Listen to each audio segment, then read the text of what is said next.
बहुत समय पहले एक निर्दयी शेर जंगल का राजा था। वह अपने भोजन के लिए कई जानवरों को मार देता। जंगल के सभी जानवर भयभीत रहते। एक दिन सभी जानवर उसके पास एक सुझाव लेकर गए।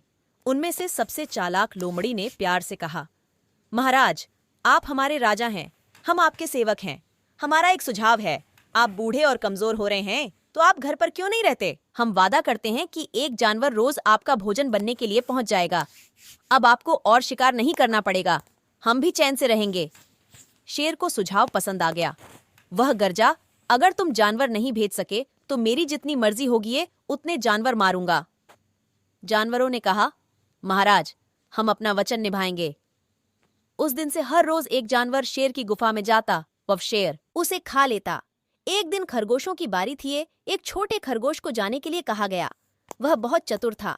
उसे यह बिल्कुल पसंद नहीं था कि शेर सबको मारकर खाता रहे। गुफा की ओर जाते समय उसने बचने का उपाय खोज ही लिया।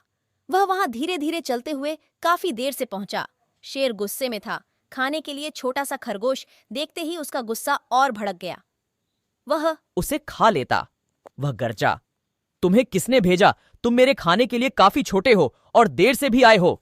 मैं बहुत भूखा हूं। नन्हे खरगोश ने सलाम ठोका। महाराज, कृपया मेरी बात सुने। मेरे साथ 5 और खरगोश भेजे गए थे, पर रास्ते में एक शेर मिलाए, उसने उन्हें खा लिया। उसने कहा कि वह जंगल का राजा है। मैं किसी तरह बचकर निकल आया। दूसरा शेर कहाँ है? वह दूसरा शेर दहाड़ा। खरगोश शेर को जंगल में बने कुएं के पास ले गया। श्वहा हैंड उस किले में रहता है। आपको इस तरफ आता देखे छिप गया।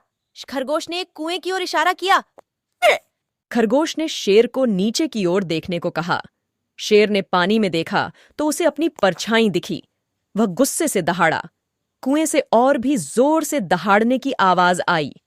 अपनी ही दहाड़ की गूंज सुनकर शेर को लगा कि दूसरा शेर दहाड़ रहा है। वह दुश्मन को मारने के लिए कुएं में कूद गया। वह कुएं में डूब गया और बाहर नहीं निकल सका। चतुर खरगोश खुशी खुशी घर लौट गया। उसने अपनी हिम्मत और चतुराई से जानवरों की जान बचा ली थी। शिक्षा: बल से बुद्धि श्रेष्ठ है। चतुर खरगोश पंचतंत्र की कहानी, short story in Hindi with moral. पढ़कर आपको कैसा लगा? कमेंट बॉक्स में हमें जरूर बताएं।